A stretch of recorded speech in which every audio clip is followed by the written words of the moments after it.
Alright guys, just messing around with my old Whirligigs. This old guy here, he cut wood for me for many years, and now he's pretty upset because I've had him out in the shed since he broke one bad storm in winter, and I haven't gotten back to fixing him. So he lost his saw, still has the stand.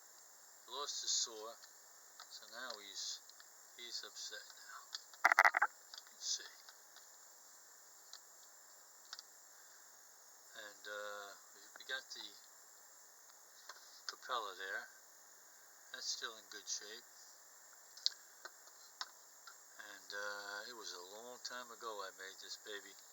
Long time ago. And so he needs a thorough going over. He needs a new saw, and he needs a little bit of paint, a little more work. And I got a couple other Whirligigs going to be messing around with and bring them back to life.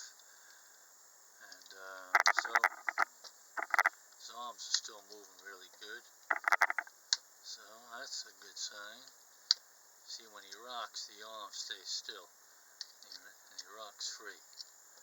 So he brings the saw back and forth, no problem.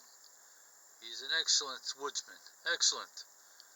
And he cut many pile of wood for me. So I thought he wanted to retire, but he didn't. So now we're going to bring him back to life and get him ready for the coming winter. So stay tuned for this one.